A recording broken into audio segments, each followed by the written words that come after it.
Thank you to Odlin for inviting me to be here today to share this presentation this afternoon. So as Stephanie said, we will be doing kind of an overview of how bigots and trolls affect our online presence, how we respond to them, and what we identify as commentary that needs to be dealt with, how we deal with it, and what our approaches take.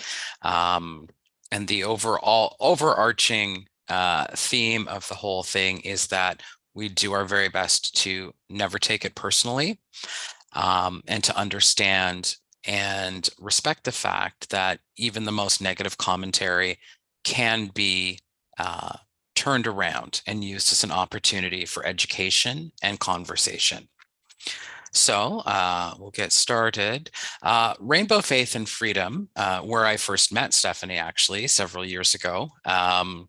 We were both working together on a project for Rainbow Faith and Freedom. It's a global movement that confronts religious-based 2S LGBTQ plus discrimination and improves the human and equality rights of LGBT people everywhere. We are based in Toronto. However, we work with nations all across the world. We have partnerships with several nations now, several in the Caribbean. We work with folks in Europe. We work with folks in the United States and, of course, across Canada.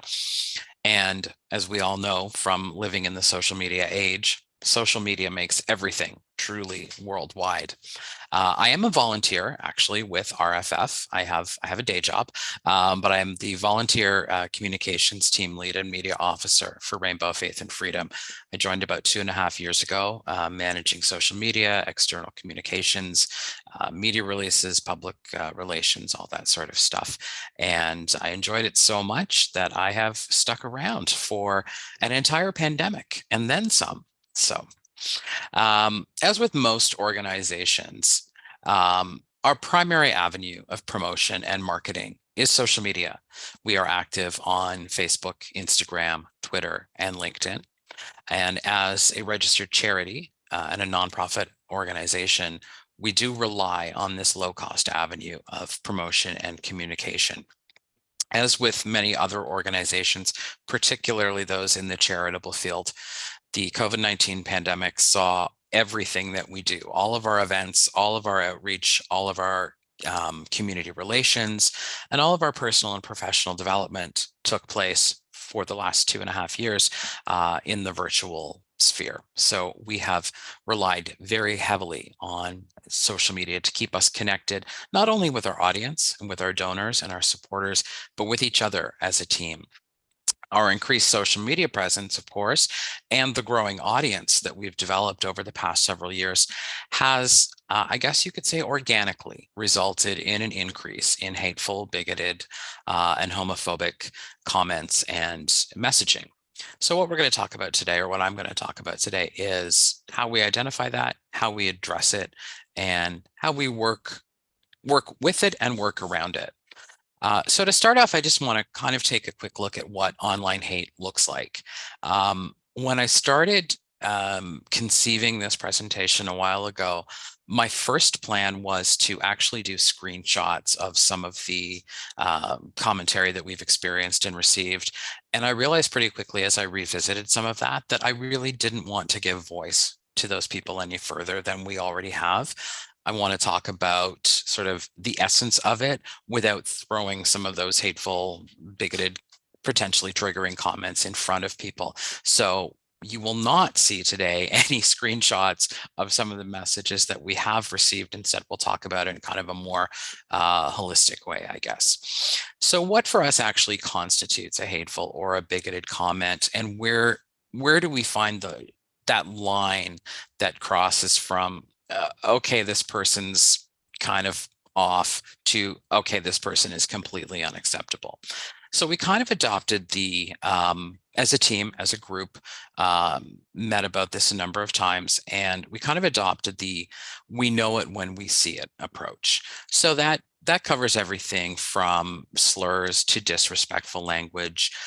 We do get a lot of ranting and tirades from people who may feel disenfranchised in our comment sections and in our DMs, name calling, overt threats, and anything that qualifies as racist, misogynist, or homophobic or transphobic.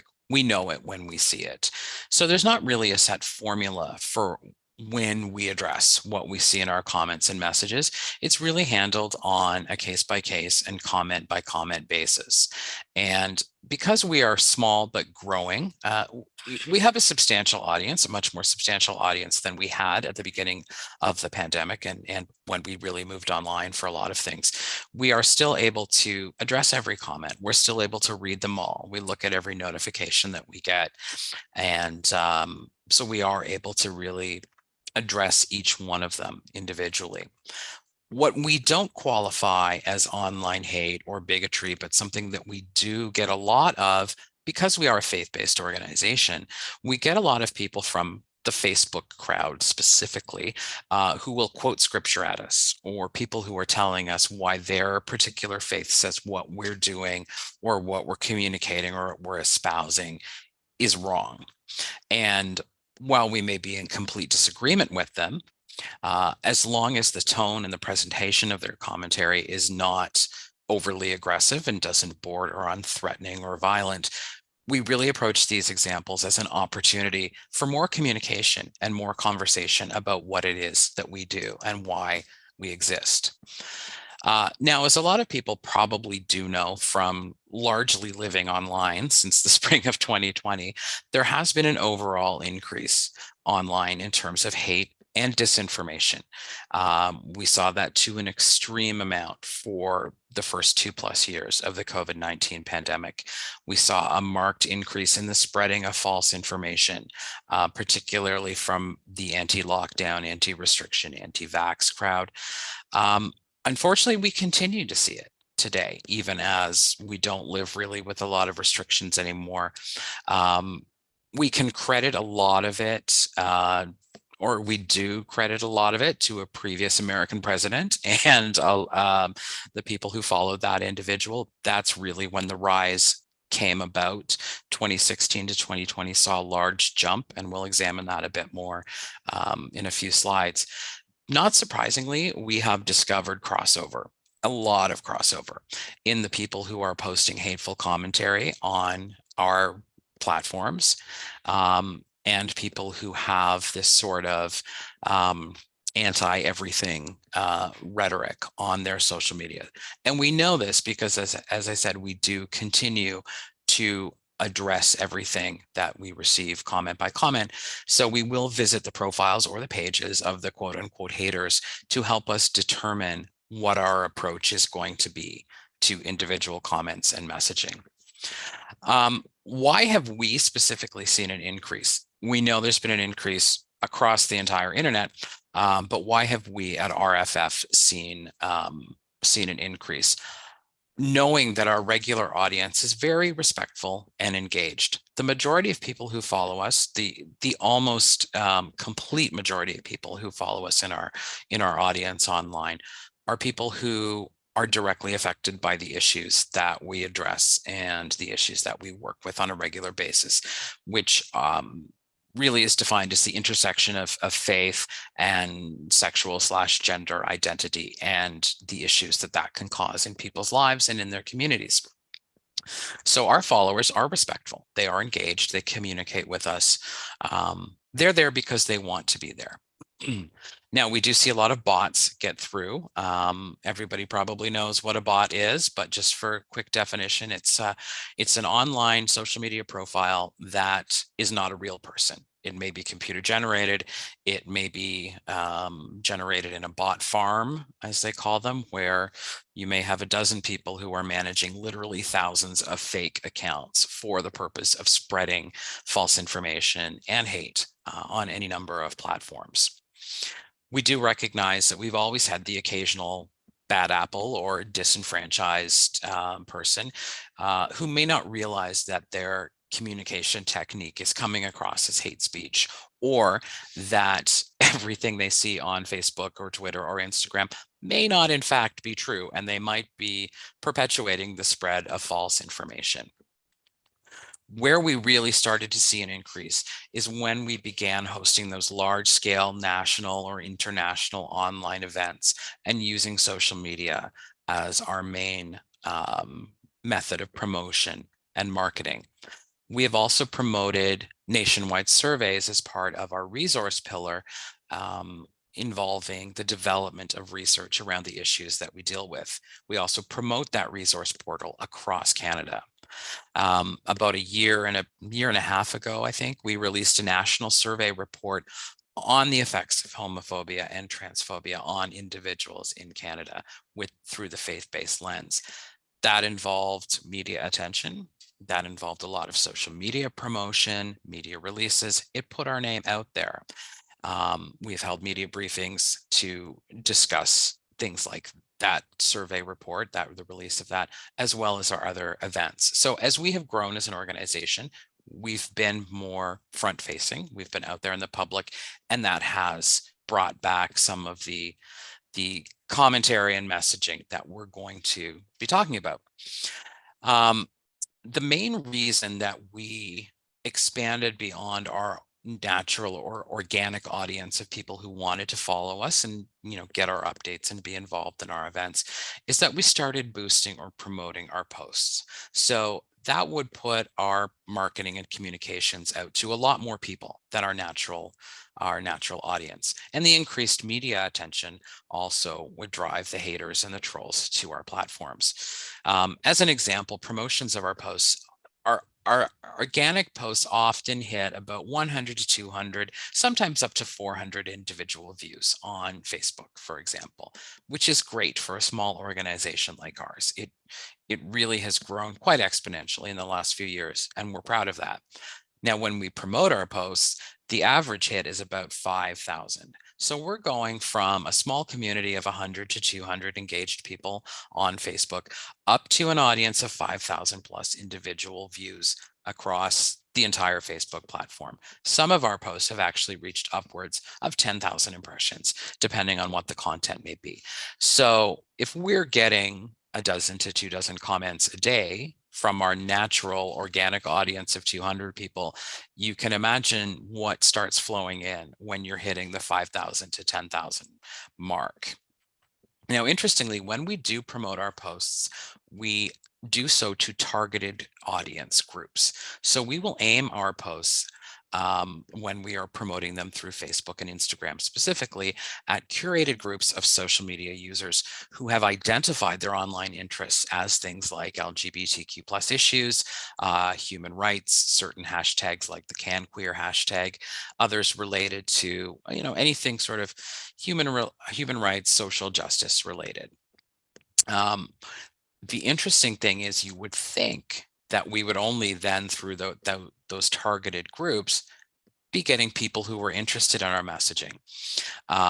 What we found is a lot of people, specifically the bots, specifically the man-made accounts, also include all of that kind of stuff in their interests so that they can target back at organizations like ours. Our target audiences have also included a number of faith-based terms. We will include religious terminology in those interests. So when we are targeting our posts, so we do know that we are reaching people who may fall further on the devout Christian side of the scale, so to speak, as an example, rather than just those who are part of the LGBTQ2S plus community who live a faith-based life as well. So what do we see on a regular basis? The main commentary that we see is about half a dozen individual things. Sinner is the biggest one. We get that a lot. We also get a lot of commentary in not so pleasant terminology that we are against the laws of God. It can also be against the laws of deities from other faith-based, other religions and other faiths. That comes through quite a lot. We are promoting deviant lifestyle. It's not just that we are, it's not understood always by the social media audience that what we're doing is working towards safe spaces where a 2S LGBTQ plus individual can live within the community of their faith. That's That's the goal. What we are seen to be doing by a lot of people is actively promoting a deviant lifestyle. Perverts is another one we get quite frequently, which is interesting because often we're just promoting webinars and promoting resources. um, and we are promoting a quote unquote liberal agenda. We get that quite frequently. I did throw in my favorite of all time there for you. This came about late 2020 when we were promoting the event that Stephanie from Odlin and I were working on together. And that was the comment that Donald Trump would hate you, which personally I took as a compliment, as an aside. I threw this graph on here just to show you as well. It's not just us, it's not just organizations like ours that are seeing an increase in this type of commentary. We have seen a marked increase across the internet, as I said. Just looking at the growth in 2 years of a set of 14 to 17-year-old social media users, the increased percentage and how often they encounter racist, misogynist, or homophobic commentary on the internet has been growing quite steadily. So who are these commenters? Who are these people that we are dealing with, that we are hearing from on the regular basis? Exclusive of our wonderful, engaged, interested, want to be their audience. We have the actual haters. So these are the people who have a deep-seated hatred for a lifestyle or a way of living that is different from their own. What's interesting is that when we look at these profiles individually, as I mentioned, that we do, it's almost never just 2S LGBTQ plus organizations that they are targeting. They are targeting almost anything that falls on the quote unquote liberal side of the spectrum. So maybe women's rights organizations. It may be anything related to fair elections. It may be related to something as benign as bike lanes. There is a lot of anger in a lot of people out there, and Facebook and other internet platforms, social media platforms, give them an outlet that they may not have in their day-to-day life. I talked a little bit about bots, who are the automated commenting, messaging accounts that may not be directly related to our mission or our messaging. They may be in some cases, but quite often we get those floods that you see in every comment section of "I work from home and make $10,000 a week," that kind of thing. Simple approach. Those we delete and block. There's no opportunity for conversation there. Bots we can identify because we see the same comment over and over and over again. It may be associated with what looks like 10 or 12 different accounts, but it is word for word, letter for letter, the same comment. We also have the confused. These are people who don't understand that when we are posting something or promoting something on Facebook and they are seeing it, they don't necessarily understand that Facebook is a public domain, as you were. We get a lot of comments and direct messages specifically from people who are very offended that we are, quote, posting on my personal Facebook or my private Facebook. I didn't sign up to see this kind of thing. They simply don't understand how a social media feed works. We'll talk a little bit in a minute about how we address those, but they do make up a sizable chunk of the commentary that we receive. And then we get the righteous. We get the these are going to be very devoutly religious people who will send us DMs that are entirely scripture. There'll be a lot of fire and brimstone in some of these messaging. The good thing about these type of commenters is that they generally take the time to send a message privately, so they're not flooding our public profiles with these types of messages. So we have two approaches that we take, and these are generalized approaches because we will break them down a little bit more. We can choose to engage, or we can choose to ignore. When and why do we choose engage versus ignore? Well, we look at a couple of things. We look at, is there an opportunity to have a conversation here? Is there an opportunity to educate, to spread the word about the mission of this organization a little bit more? Is there an opportunity for positive interaction here? This is very much determined by the language and the approach of the message or of the comment. So the tone of the message determines whether we're going to engage or ignore the content of the messaging. So as I just mentioned in the previous slide, sometimes we'll get what looks like 10 or 12 different profiles posting the exact same message. We can tell straight away, those are not real human beings. There's not going to be an opportunity for engagement there. We also choose to engage versus ignore, depending on the language of the messaging. So if what people are writing in the comment section of our public profiles contains potentially triggering language for somebody else who just happens upon our page or is a regular user of our page, that we will address really quickly. And of course, the threat level of the messaging determines the way in which we will engage that user and that individual post. The natural instinct for a lot of people, if you've worked in social media management or communications or PR in any way, the natural instinct is often to just delete and block. Just don't even engage.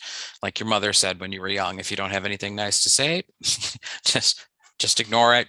Don't be part of it. However, our mission statement involves educating. Okay, it involves changing hearts and minds. So when there is an opportunity to have that conversation, to engage, to try to have a positive interaction, as much as we just may want to say, oh man, I don't want to deal with this today, delete, block, we need to take that opportunity. Anytime that we have an opportunity for a rational engagement or a mature interaction or a decent conversation, we'll take it. One thing that we never do with the trolls, so to speak, on our platforms, we never fight back. We never engage in an angry way. We always approach it as, and I'll show you some samples in a couple of slides. We always engage as a conversation. We never fight back aggressively. We, as the adage goes, we pick our battles. We decide based on what we see in the commentary and what we see in the profile of the person making the comment, how we're going to proceed. So it's generally safe for us to step in with engagement when we have people who are misquoting scripture back to us, who may be misinterpreting the message of the post that they're seeing and replying to. If somebody comes at us with something like, my faith says this, or my religion says that, as long as it's not angry, as long as it's not aggressive, you can tell from that opening, there is an opportunity for conversation, because they may be looking at a particular issue in a very singular way through one singular lens. If it's not an aggressive message or comment, we can identify that that's an opportunity to say, I understand that your faith says this. However, here's the converse side of that. Let's have a discussion about that. When people say, why are you posting on my Facebook? We will just simply say, we're sorry that this showed up. Please feel free to disregard if it's not part of your interests. But we're just promoting an event that's coming up, and we thought that, people might be interested. A lower level of name calling, if it doesn't seem aggressive and it doesn't seem violent, then, it probably doesn't need to be deleted and blocked straight away. There's probably an opportunity to engage and have some conversation. There are times that we do need to outright ignore. We need to delete, and we need to take what we call an indirect user approach, which we will not communicate directly with that user, but we will pass along our experience with them to the platform manager. We will pass it along as a report, depending on what we see. So this is the approach we take when the comments are really angry, really hateful. You can tell they're very unreasonable. There's not going to be an opportunity for conversation or discussion. Any kind of violent language, any kinds of threats. I did say we don't take it personally, but there have been threats against the organization or against names of individuals related to the organization. So in that case, we do step in. If the name calling is extreme, if it's a tirade of curse words and name calling, yes, we will escalate it. And that's when we will ignore not ignore per se, but delete, block, remove that user from having any opportunity for future interaction with us after we have reported into the platform. And then the bots and the automated comments, it's kind of 50-50 on whether they're hateful or whether they're just wasteful. If they are just those, I make $10,000 a week working at home, those we just delete, we block that account, don't even give it a second thought because there was no aggression there. There was no organized effort behind it. When the bots are coming through with that, as I mentioned, the same comment over and over again from multiple accounts, we know there's a human being somewhere behind those. So we will take action, we will collect those, we will report those, and then we will block and delete all of those. The level of anger and the level of hate that we interpret from each individual message will help to determine the course of the action. So if the comment is sort of a faith-based thing where, somebody is saying, my faith says you're wrong, my church says you shouldn't live this way, as long as it's not aggressive, as long as it's not threatening, as long as there's not a lot of name calling there, we will generally leave the comment there because it will inspire further conversation among users. Other users, other visitors to the platform will often engage those individuals and start having a conversation. Now, the caveat to that is we then do have to keep our eye on the conversation to make sure it doesn't become aggressive on either side. We will, if a comment is offensive, if it really kind of, gets under your skin, but it's not necessarily a violent or aggressive comment, we will just often delete it and ignore it. We will have to step in sometime when the tone goes beyond what's acceptable, or a user has made multiple hateful comments on our profile, or it's escalating, they're escalating themselves. We're not involved. We haven't been having a back and forth with them, but they're continuing to sort of self-escalate on our platform. That's when we will delete the comment, we'll remove the user, and then we'll block and ban them from any future interaction. We step it up to reporting, as I said, when the commentary is violent, aggressive, or directed at somebody, an individual with the organization, or the organization itself. We will at that point escalate to a report. And in that case, we have to collect all of the information, all of the back comments, all of that sort of stuff, and provide it to the platform. Then we delete and block, and we let the platform take it over from there. We have not had any instances where we felt the threat level was to the extreme that we needed to go beyond the platform to law enforcement, for example. We haven't had that experience yet. We are, I guess you could say, kind of fortunate in that a lot of the hateful comments don't come from the local area. As I mentioned off the top, we're located in Toronto. That's where the majority of us are based, although our volunteers and staff are can be anywhere across Canada. A lot of this commentary does come from the United States, from a couple of European nations, and from a couple of Central American nations. That's where the majority is American. We get some from Canada, but Canadian commenters are not in the top 3 when it comes to our hateful or bigoted commentary. So what do we keep in mind when we're addressing this type of online hate? How do we approach how we deal with this? Almost every engagement is going to be an opportunity for education, for some conversation, for helping to further our message. So if this is not an individual who we've had to escalate it in terms of reporting and blocking and all that sort of stuff, we have a couple of different approaches. One is the very soft approach, which is, we're sorry to hear that you feel this way, but you are certainly welcome to learn more about RFF and our mission and why this organization exists by visiting our website. And we'll leave it at that. And 99% of the time, you're never going to hear back from that person. But we tried. We tried to have that conversation. We tried to start it. And then there's the educational approach, which is, kind of, we thank you for sharing your feedback. you may have misunderstood who we are. We get a lot of people who think we're a church, who think we're a specific mosque or a synagogue. We're not. We're a charitable organization, and we're working to make faith-based institutions and communities safer, more welcoming places for the queer community. Here are some of our resources. Here's a link you can go to. Those get a response more than the soft approach. Those often get a sort of a mea culpa. Those will get a message back from somebody saying, yes, I did misunderstand. Thank you for sharing this. Thank you for sending this. Not always. Sometimes they escalate themselves and we end up having to delete and block, but we try to take that educational approach.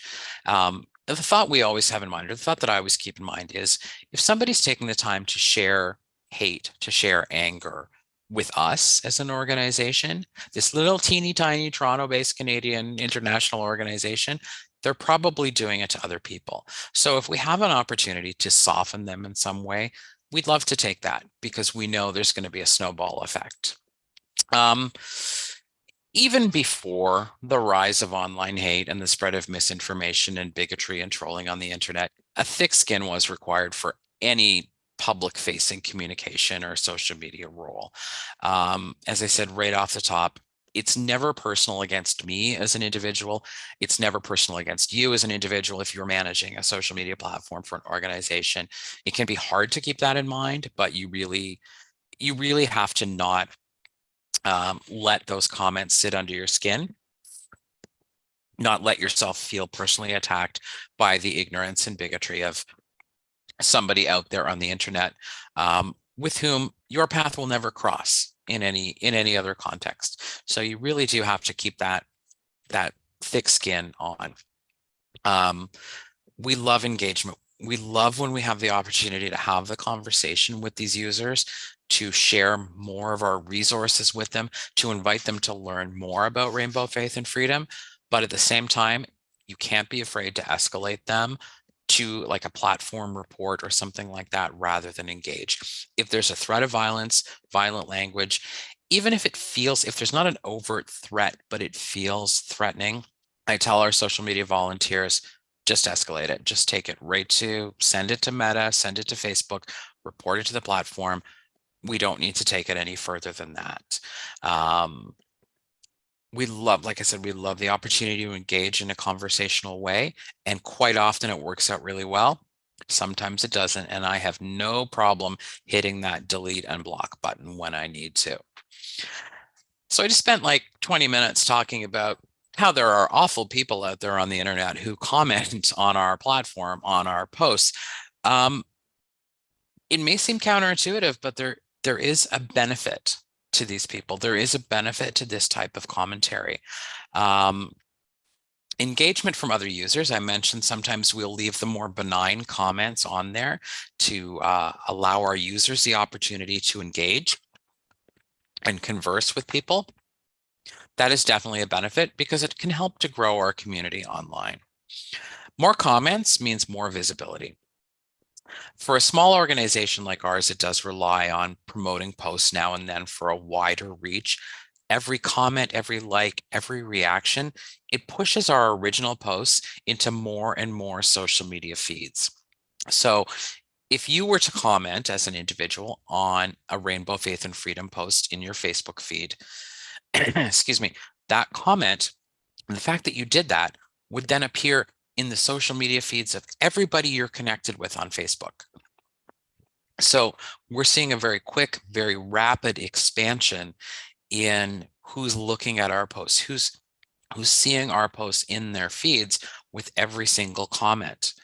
The other thing is the right people can see those comments, and the right people can realize the importance of our messaging and our mission. And this can lead to more partnership, more engagement.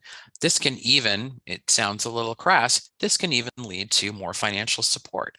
The right person sees that we're being bombarded with hateful comments. They look at our page, they look at our profile, and they say, this is an organization worth supporting. They've only seen it because those comments push the post into more and more social media feeds.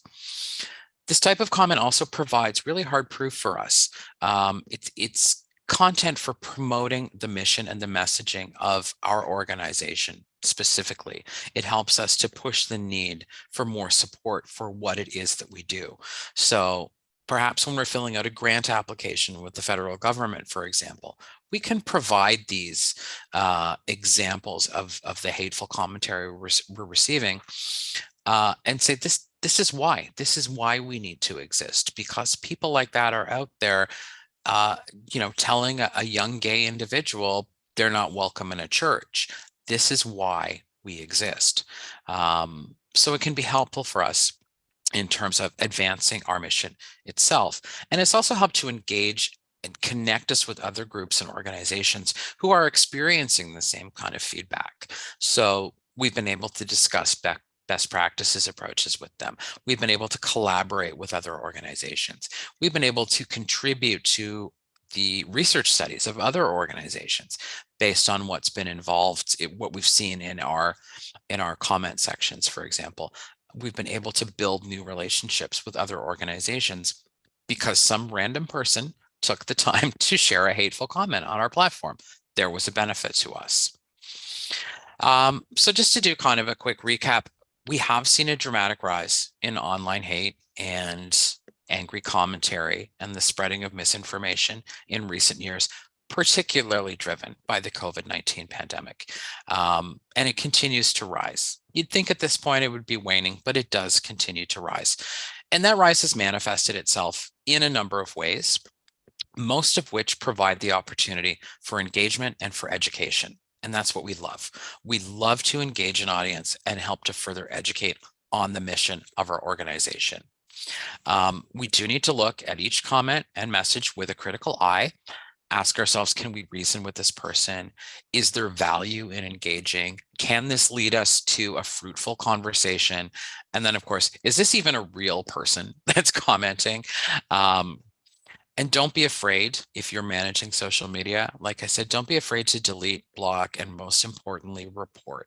If there's a threat or any sense of a threat, report it to that platform, because chances are if they're harassing you, if they're sending commentary towards your organization, they're harassing other people as well. But every negative comment, every negative reaction, just like the positive ones, every reaction or interaction with your social media posts is providing an opportunity to increase your exposure. It is increasing the exposure of your organization across the entire platform. So while these things can be tough to read, tough to process, time consuming to deal with, particularly when we have one of those promoted posts that has reached 5,000 to 10,000 people, there is benefit in them. There is an opportunity to take that negative, turn it into a positive, and further promote your organization and the mission of the organization.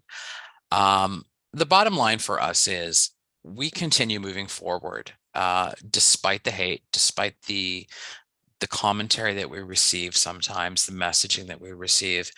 We continue forward with that mission of changing hearts and minds through education, through engagement and conversation, because that hate that we receive does demonstrate to us that we need to keep doing what we're doing. We need to keep moving forward with this organization and its organizational mission, because these people are out there.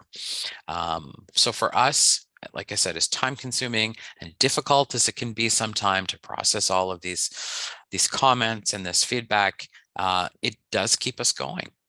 It keeps our mission moving forward, and it really demonstrates why organizations like Rainbow Faith and Freedom need to exist. So that is it for me. My throat has completely dried up, so I'm going to slurp from my sippy cup for a quick moment, and I welcome the next phase, which I guess, Steph, would be any questions that people may have.